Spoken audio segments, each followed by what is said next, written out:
Hola, espero estés teniendo un bonito día. Mi nombre es Mariana y bienvenida a mi canal. Si te interesan los casos de crimen o te entretiene ver a alguien dibujar, te recomiendo que te suscribas a mi canal y le des clic a la campanita para que te avise cada vez que yo suba un nuevo video. En todos mis videos dibujo alguien relacionado al caso y esta vez voy a dibujar a Andrea Perron. Ed y Lorraine Warren investigaron eventos paranormales durante 50 años. Ed comentó que nunca había tenido una experiencia tan intensa, importante y perturbadora como la de la familia Perron. Así, en su lecho de muerte, le rogó a su esposa Lorraine que se asegurara que su historia se contara. Can the supernatural realm perform miracles? Well, can God perform a miracle? The answer is yes, positively. Tonight we're going to start with Ed, if we could, and talk about miraculous miracles. Ed, if you could start, please. Well, a lot of people would say to Lorraine and I, and even you, Tony, can you prove there's such a thing as the supernatural? Well, of course we could. I think the best proof that you could possibly give people would be miraculous miracles. Whether you're a Catholic or Christian, whatever you are, this is scientific proof that such a thing as an invisible realm of the supernatural does exist, that God does exist. They can do anything they want when they possess the physical body of a very weak person. Spiritually weak and physically weak. En el verano de 1971, la familia Perron estaba por tomar una decisión que cambiaría sus vidas. Carolyn y Roger Perron habían comprado una casa unos años antes en Cumberland, Rhode Island. Decidieron ubicar a su familia en una comunidad que parecía ser muy tranquila y la decisión fue fácil, en especial teniendo a 5 hijas. Nancy, Christine, Cynthia, April y Andrea eran hermanas muy unidas y debido al trabajo de su padre, todas se esforzaban mucho en cumplir con las expectativas. Roger era camionero y un gran peso de la educación de los hijos recaía sobre Carolyn. Así, las 5 hermanas buscaban constantemente la aprobación de sus padres, ya sea con calificaciones o, como ahora eran vacaciones de verano, con su comportamiento adecuado. Aunque ellas permanecieran igual, la comunidad comenzó a cambiar y Carolyn ya no se sentía tan segura. Para agregar a la inquietud, la mayor de las hijas, Andrea, paseaba a su perro llamado Bathsheba cuando de repente jaló su correa, se soltó y al correr hacia el tráfico fue atropellado. Lo que antes parecía ser el lugar perfecto para ver a sus hijas crecer, se convirtió en un sitio desagradable e inseguro. Carolyn y Roger seguían pagando la casa y sabían que no les darían mucho dinero si la decidían vender, pero para Carolyn la idea de seguir viviendo ahí era insoportable. Una noche que Roger estaba afuera, Carolyn tuvo lo que ella consideró suerte y encontró una propiedad perfecta en el periódico. Una casa de campo colonial de 9 habitaciones con un granero y rodeada de naturaleza. Lo que logró convencer a Carolyn era el precio, $75,000 por una propiedad enorme en una comunidad segura y perfecta para los 7 integrantes de la familia Perron. Aunque fuera de noche, Carolyn le habló al número del anuncio para asegurar una visita al día siguiente. Con su esposo fuera de la ciudad y su amiga cuidando a sus hijas, Carolyn llegó a la propiedad en Harrisville. El propietario la recibió y mientras le explicaba que era una casa construida en 1736, ella no podía creer que había encontrado un museo donde su familia podría vivir. No fue algo fácil convencer a su esposo de que tomaran una decisión tan grande, especialmente considerando que no tenían mucho dinero y tendrían que invertir todos sus ahorros para mudarse. Además, la casa no había sido renovada desde los 20s y había únicamente un baño para 7 personas. Roger tenía muchas dudas y preocupaciones que Carolyn en muy poco tiempo logró calmar. Ella, sin saber que nadie más había hecho una oferta en la casa, sentía que tenía que tomar una decisión rápidamente. Además, el propietario tardó meses en decirles todo lo que había sucedido en la propiedad. Al entrar a la casa, lo primero que se puede observar es la escalera para subir a las recámaras que serían de las niñas. Entrando a la derecha, el comedor funciona como espacio de transición para la cocina y un baño completo.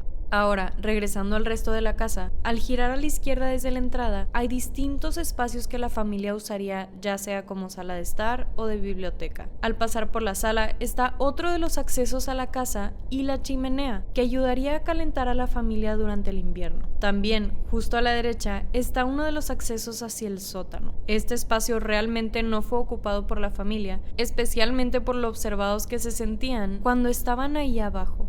Ahora, al subir del sótano, podían voltear a la derecha para subir a las recámaras de las niñas. Las escaleras son angostas, pero el espacio de las recámaras es tan amplio que calentar todo en invierno era muy complicado. La primera recámara, curiosamente, fue una ampliación que se le hizo a la casa y es la razón por la cual tiene una ventana al interior. En esta recámara dormía la hermana mayor llamada Andrea. Todas las recámaras están conectadas y a un lado de donde dormía Andrea dormían sus hermanitas Cindy y Christine. Finalmente, después de pasar por un vestidor, estaba la recámara de April y Nancy. Al bajar, ellas tenían acceso directo al punto donde comenzamos el recorrido y donde las niñas entrarían para dejar todas sus pertenencias.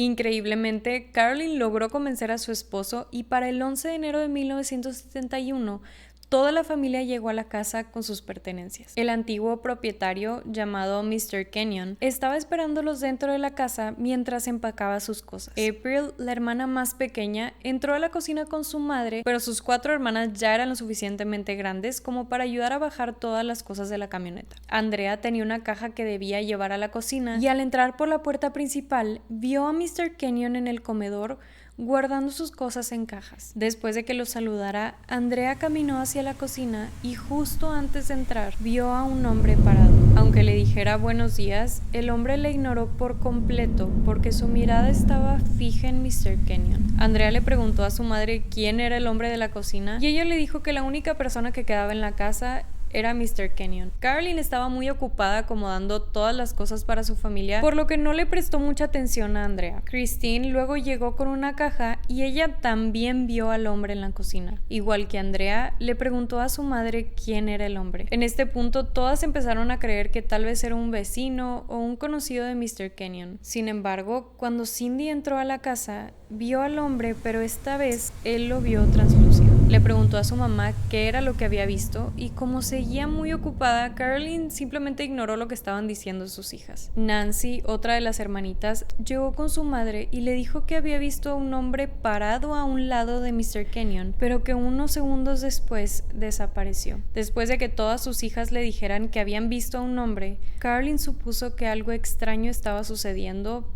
pero no dijo nada. De hecho, todas las hermanitas sentían algo raro en la casa, pero sabían que no debían decir nada entre ellas. Horas después de que estuvieran acomodando todo, y cuando Mr. Kenyon por fin terminó de empacar sus cosas, le pidió a Roger que fueran a caminar para explicarle más sobre la casa. Al terminar su caminata, Mr. Kenyon le dijo que por el bien de su familia, dejara las luces encendidas por la noche. Las niñas no tardaron en colocar todas sus pertenencias donde ellas dormirían la siguiente década. En cambio, Carolyn pasó los siguientes días limpiando y ordenando la casa que tanto soñó. Era extraño que cuando terminaba de barrer, colocaba la escoba en cierto lugar y cuando la buscaba, estaba en un lugar completamente distinto. Carolyn era una persona religiosa y prefería creer que sus hijas eran las que le estaban haciendo una broma. Llegó un punto en el que era difícil ignorar lo que estaba sucediendo, cuando ella claramente escuchaba cosas. En una ocasión, Carolyn escuchó como si alguien raspara la tetera y mientras ella observaba la estufa, sabía que nadie más estaba en la cocina con ella. Y aunque le exigiera a sus hijas que dejaran de bromear con ella, todas le prometían que no eran ellas las que estaban moviendo los objetos. Andrea, de ahora 65 años, recuerda que las apariciones en la casa sucedían gradualmente. Las niñas sabían que eran espectadoras de algo fuera de lo terrenal, pero por alguna razón no lo compartían entre ellas. Roger, su padre, viajaba constantemente y sabían que la carga de criar a 5 niñas era bastante pesada para Carolyn. Además, las apariciones inicialmente eran completamente inofensivas. Por ejemplo, April, la hija más pequeña, comenzó a notar que alguien movía sus juguetes del lugar. Como solo tenía 5 años, no sabía que el niño con el que platicaba y el culpable de moverle sus juguetes era un espíritu. Tendrían que pasar casi 4 años para que April pudiera conocer el nombre de su amigo. El acomodo de recámara sucedió desde la primera noche. Al subir por las escaleras de la cocina estaban las camas de Nancy y April. En la recámara del centro dormían Cindy y Christine y finalmente Andrea dormía sola en la recámara que fue agregada a la casa original. La segunda noche que durmieron en la casa, Andrea escuchó los pasos de su hermanita Cindy de 8 años corriendo hacia su habitación. Como la casa era muy antigua, era enero y no servía la calefacción, Andrea pensó que Cindy estaba buscando algo de calor corporal al preguntarle si podía dormir con ella. Sin embargo, Cindy estaba asustada y confundida de que su hermana no alcanzara a escuchar lo que ella estaba presenciando. Todas dormían con las puertas abiertas para que circulara el calor, por lo que cualquier sonido en la segunda planta cruzaría por todas las recámaras. Cindy le explicó a su hermana Andrea que las voces que escuchaba se sentían cada vez más cerca porque el volumen subía. Aunque intentó ponerse la almohada sobre las orejas para no escucharlas, Cindy no aguantó el terror y corrió hacia la recámara de Andrea. Christine dormía con Cindy en la misma habitación y a veces hablaba dormida, por lo que tendría sentido que esto era lo que estaba escuchando. Cuando su hermana mayor, aún no creyendo su historia, le preguntó qué era lo que escuchaba, Cindy le dijo que las voces le decían: "Hay 7 soldados enterrados en las paredes", y repetían: "Hay 7 soldados enterrados en las paredes". My sisters would come crawl into bed with me at night, sometimes crying, sometimes trembling, and would cuddle up to me and say, "Annie, Annie, there are voices in my room and something's moving my bed. There are voices and they all talk at once and they all say the same thing." And that's my little sister Cindy, 8 years old. "There are 7 dead soldiers buried in your wall." Over and over, almost like a chant. One voice, but several. 7. And she would crawl up in bed with me and cuddle up next to me and say, "Just keep me safe, I'm so afraid." Como les había mencionado, las niñas casi no compartían lo que habían visto, creando así un ambiente bastante hostil. Caroline también sentía que algo sucedía en la casa, pero sabía que primero tenía que solucionar las cosas antes de pedírselas a su esposo. Roger siempre estaba de viaje y siempre reaccionaba de forma exagerada. Sin embargo, a los días de mudarse a la casa, Caroline necesitó de la ayuda de su esposo para algo que parecía ser tarea fácil. En medio del invierno, cada mañana una oleada de enjambre de moscas entraba por las ventanas para rodear a alguien. Desayunar se convertía en una actividad asquerosa y Roger sería el responsable de matar mosca por mosca. Nadie entendía cómo esto era posible porque estos insectos suelen morir en temperaturas muy bajas. Para agregar a lo extraño de la situación, las moscas parecían morir al unísono por la tarde. Conforme pasaban los días, era normal que todos los integrantes de la familia se sintieran observados. La sensación era de inquietud para unos y de curiosidad para otros. April, la hermana más pequeña, pasaba horas jugando sola mientras sus hermanas iban a clases. Como hacía muchísimo frío, April se metía a un cuarto pequeño que guardaba el calor de la chimenea. Mientras April jugaba con sus juguetitos, la puerta del closet se abrió y había un niño de 6 o 7 años. Era imposible sentir miedo porque el niño parecía mucho más asustado que ella, además de que inicialmente parecía no haber visto a April. Luego, ambos simplemente se observaron. Ella tenía tiempo de sobra para observar al niño, y así lo describió. Estaba usando unos pantalones algo cortos que permitían que sus calcetines cafés se asomaran. Tenía una camisa gris y su cabello era tan claro que parecía ser blanco. Sus ojos de color verde pálido estaban llenos de lágrimas y lo que parecía ser mucho dolor. April recuerda que el niño no era completamente transparente, pero que parecía que en cualquier momento podría desaparecer. Ahora, ambos ganarían compañía por las tardes mientras compartían juguetes. Como April tenía un nuevo amigo, nunca quiso compartir esto ni con sus hermanas ni con sus padres. Él fue el único espíritu que se autoidentificó, compartiendo a April, que se llamaba Oliver Richardson. El resto de apariciones en la casa permanecían como sensaciones, pasos en las escaleras y susurros en los muros. Las niñas recuerdan que lo paranormal no solo estaba dentro de la casa, ya que era común que escucharan risas en el bosque. Después de un tiempo, Cindy vio a uno de los espíritus que acosaría a su madre durante años. Ella disfrutaba jugar en su cuarto, pero en una ocasión, mientras estaba sentada en el piso de madera, vio cómo su cuarto se llenaba de sombras que se movían por toda la habitación. Era una niña e inicialmente decidió ignorarlo. Luego escuchó que la puerta de la recámara se había abierto, pero no volteó porque creyó que era una de sus hermanas o su mamá. Cuando giró su mirada hacia arriba, vio a una mujer flotando. Era alta y tenía los hombros anchos. Lo que la hacía distinta era que su cabeza estaba inclinada hacia un lado y su cuello estaba roto. Cindy recuerda haber sentido asco cuando la vio y no poder moverse. La mujer estaba usando un vestido gris y un delantal muy usado. Parecía que quería abrazarla porque extendía sus brazos hacia ella, pero extrañamente no tenía manos. Además, la recámara estaba muy fría y olía como si algo se hubiera muerto. La mujer, de otra manera que no era de forma verbal, le decía que la quería abrazar. Cindy, asustada por el aspecto grotesco de la mujer, comenzó a rezar y así pudo escapar del estado en el que estaba para correr por las escaleras hacia los brazos de Carolyn. El constante miedo de sus hijas hizo que Carolyn buscara una solución. Además, como ya les había mencionado, ella tendría que tener un intento de solución antes de pedirle ayuda a su esposo. At that point, it's time to discuss this. It's time to discuss what's going on in this house. We've been there for 5 months. Daddy's denying it. Mommy doesn't want to talk about it, and the kids are being terrified.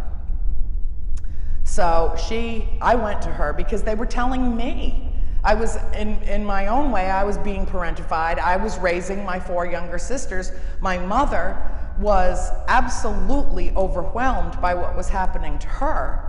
And at that time, we didn't even know what she had been through. We didn't even know. Ed y Lorraine Warren ya eran conocidos por su trabajo con lo paranormal. Good evening, ladies and gentlemen, and welcome to Seekers of the Supernatural. I'll be your moderator tonight. My name is Tony Spera. We'll be talking to America's top Ghostbusters, Ed and Lorraine Warren. They've been involved in supernatural research, paranormal and supernatural research for over 40 years. This is the hallway where the family has experienced the rappings all the way down the hallway, where they have experienced the voices, some sort of magic whispering. It's not funny. But they also are able to distinguish the fact that there are a conversation going on between a man and a woman. We're now entering the master bedroom. Carolyn no dudó en invitarlos para que pudieran darle una solución a tanto dolor. Los Warren fueron solo 6 veces en total durante un año para hacer su investigación y solo cuando Roger no estaba en casa. Carolyn sabía que él estaría en desacuerdo que tantas personas estuvieran en su casa porque, claro, los Warren venían acompañados de todo un equipo que los ayudaba a registrar cualquier actividad que sucediera en la casa. Así, una noche, días antes de Halloween, Ed y Lorraine llegaron por 7ª vez a la casa de Carolyn. Ella sabía que tendría que convencer a su esposo de la situación porque esa noche sí llegaría a la casa. Inicialmente Roger estaba muy molesto de que tantas personas estaban en su casa, pero eventualmente lograron convencerlo. Así, Ed, Lorraine, Carolyn, Roger y una medium se sentaron en el comedor para tener una sesión para comunicarse con los espíritus de la casa. También un sacerdote los acompañaría durante toda la sesión. Rápidamente, Lorraine comentó sentir la presencia de una mujer llamada Bathsheba y que seguramente era la mujer que atormentaba a Carolyn. No pudiendo resistir la curiosidad, Andrea y su hermanita April estaban escondidas en el pasillo que conectaba la cocina con el comedor. Desde ahí pudieron ver el ataque más horrible que tuvo que vivir su madre. Durante 2 o 3 minutos, algo atacó a Carolyn. Andrea cree firmemente que la medium invitó a todas las entidades que estaban en la casa para así determinar quién o qué era lo que los acosaba. Sin embargo, esto causó que Carolyn fuera el objetivo del ataque.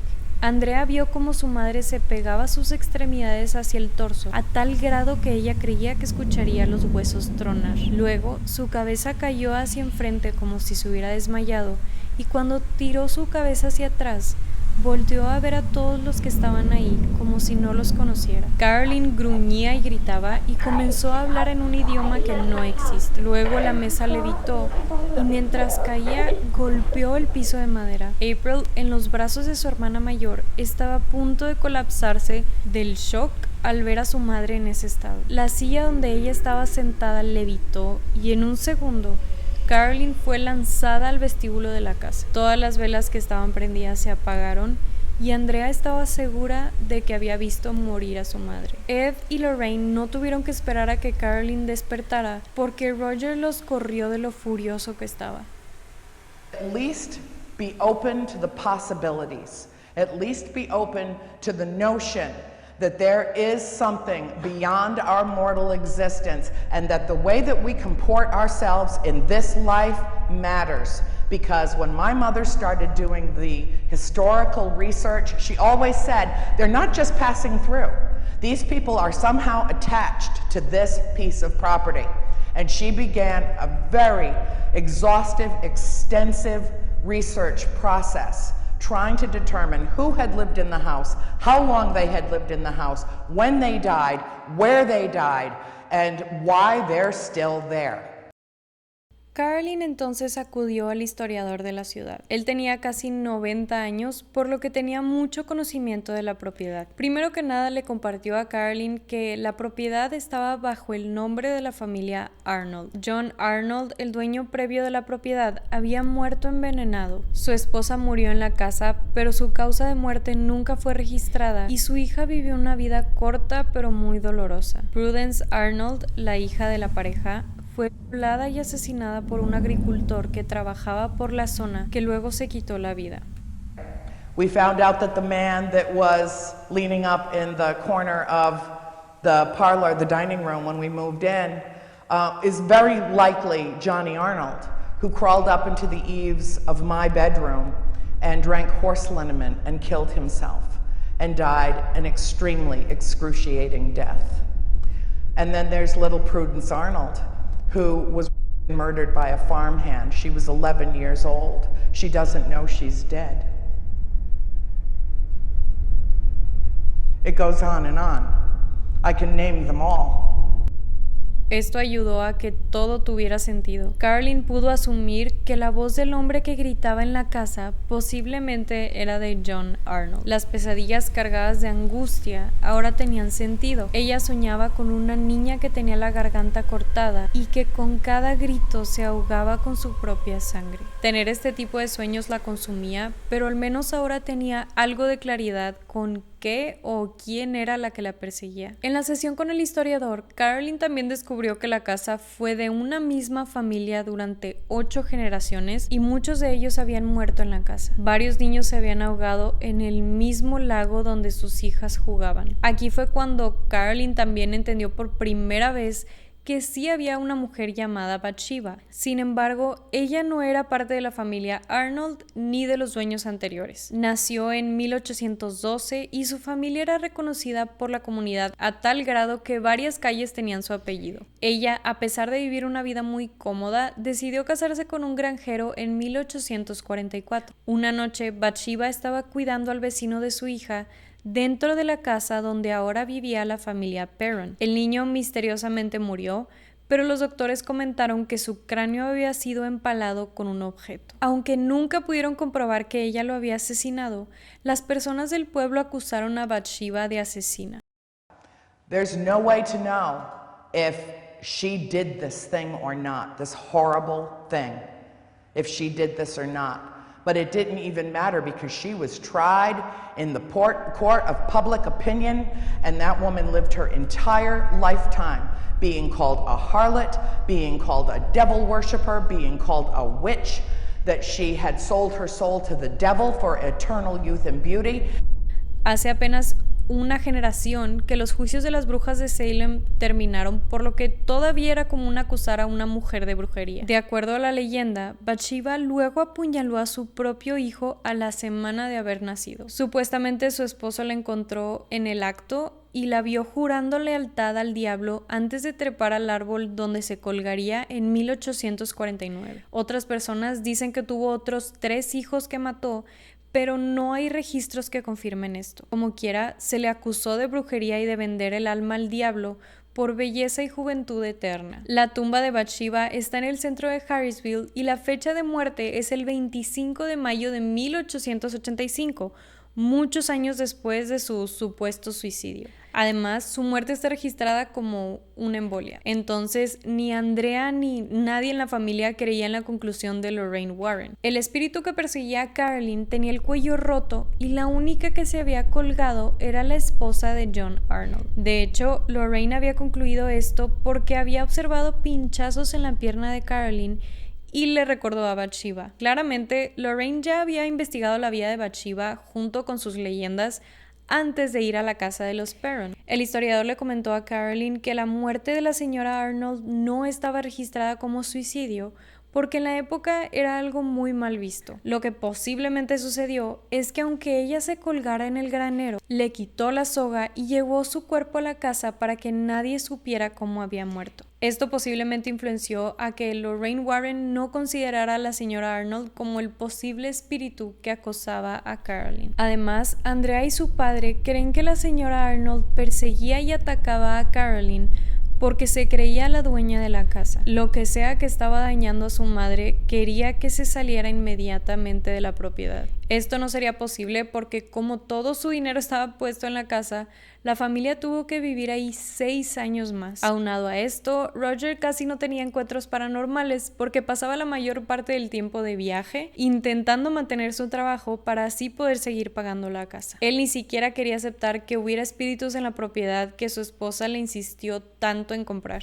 Así, las niñas sabían que no servía de nada insistirle a su padre porque si no le creía a su esposa, menos le iba a creer a ellas. The spirit that decided that she was the mistress of the house for all eternity did not appreciate the competition that my mother's existence there posed. And so she decided that she was going to force my mother out. And she lusted after my father. She was absolutely overt about it.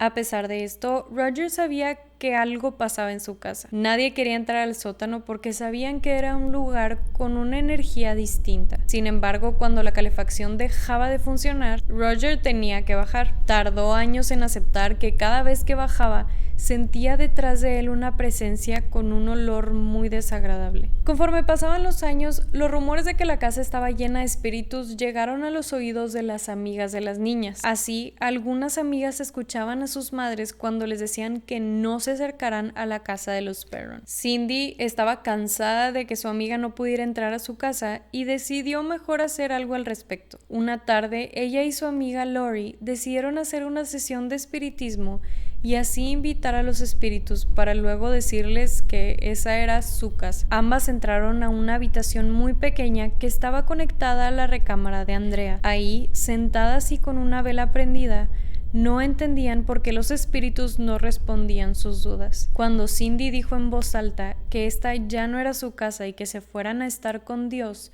las cosas cambiaron por completo. El viento frío entró por la única ventana para apagar las velas y dejar a las niñas en completa oscuridad. Cindy y Lori comenzaron a gritar cuando algo les jaló del cabello para luego azotar sus cabezas contra el piso de madera. Intentaron moverse, pero no podían hacer nada más que observar cómo los objetos de la habitación salieron volando de lado a lado. Olía tan horrible que se atragantaban del asco y hacía muchísimo frío. Tuvieron que rogar por perdón y ayuda a Dios para que todo se calmara. Después de que Carolyn se enterara de esto, tuvo que prohibirles a todas sus hijas que entraran a esa habitación, pero ella sabía que su hija y Lori habían abierto un portal que no podrían cerrar. La situación era particularmente difícil para Carolyn porque muchas veces ella tenía que estar completamente sola en la casa. Uno de esos días estaba en el jardín trabajando en su huerto de tomate. Estaba dándole la espalda a la casa cuando de repente escuchó la voz de una niña gritando por su madre. El sonido venía desde la segunda planta de la casa y aunque sabía que sus hijas no estaban ahí, volteó por puro instinto. Vio la cara de una niña pequeña en la ventana y de la nada se desvaneció. Cuando se despertó, el dolor la hizo voltear a su cadera y vio que tenía una herida muy grave. Carolyn tenía una estaca de tomate saliendo del lado derecho de su cadera. No sabe cuánto tiempo estuvo inconsciente, pero todo su pantalón ya estaba saturado de sangre. Lo extraño de esta situación es que era imposible que sucediera. La estaca estaba enterrada y el lado que iría en la tierra estaba ahora en su cuerpo. La situación fue aún más dolorosa cuando su propio esposo no le creía lo que había pasado. Tener miedo constantemente y lidiar con el miedo de sus hijas mantuvo a Carolyn agotada durante años. Todos podían notar el cambio en ella que, aunque era gradual, era evidente que estaba sucediendo. Ya no comía nada, solo tomaba café y fumaba todo el tiempo. Andrea, su hija, cree que aunque los Warren querían ayudar, entraron a una situación que era demasiado grande para ellos. Eventualmente, Carolyn pareció rendirse con una casa que la rechazaba, pero nunca soltó su creencia en Dios. Sorprendentemente, no todos los que vivieron ahí pensaban igual. Cuando la familia por fin decidió mudarse, Nancy no quería dejar la casa. La única forma que consiguió para seguir viviendo ahí fue siendo la nana de los hijos de los siguientes propietarios. Al irse de la casa, Andrea volteó desde la camioneta para ver a su hermana una vez más y vio que detrás de ella había una mujer parada. 2 días después llegaron a su futura casa en Georgia y como Cindy había viajado desde días antes, ya las estaba esperando desde ahí. Mientras manejaban hacia la casa, Cindy salió a recibirlos y Carolyn no podía creer lo que veía. Esa misma aparición que vieron en su antigua casa estaba detrás de Cindy. Después de que casi se quedó sin aliento, Carolyn le dijo a su familia: "Esto no se ha acabado, esto nunca va a terminar". 6 años después de que Carolyn corriera a los Warren de su casa, ella recibió una llamada a su nueva casa en Georgia. Nunca supo cómo es que Lorraine consiguió su número, pero el motivo de la llamada era para preguntarle si podía escribir un libro y hacer una película de su historia. Lorraine fue firme en que el dinero que recibirían les cambiaría la vida y que antes que le negara su petición, le preguntara a su esposo. Esa misma noche, Carolyn estaba en la lavandería acomodando su ropa cuando fue atacada por algo extraño. Una puerta de madera de casi 100 kilos salió volando de la pared y cayó encima de ella. Este ataque le dislocó el hombro y le ocasionó contusiones en la cabeza. Claramente después de esto, ella jamás quiso saber algo de los Warren. También, Carolyn tenía un diario donde registraba todo lo que encontraba sobre la casa y sus pertenencias. Aunque le prestó esta libreta a Lorraine, ella nunca se la regresó. 40 años después, Lorraine le confesó a Andrea que sí tenía remordimiento sobre la situación. Desde que entraron a la casa, ella y su esposo sabían que estaban lidiando con algo demasiado fuerte. Desde entonces, Andrea Perron ha sacado 3 libros donde explica detalladamente sus experiencias paranormales que, en contra de su voluntad, tuvieron que durar 10 años. Esta no sería la única familia con la que los Warren tendrían que lidiar. Y bueno, este fue el caso de la familia Perron. Si quieres que hable sobre algún caso en específico, ponlo en los comentarios y muchas gracias por escucharme contar este caso.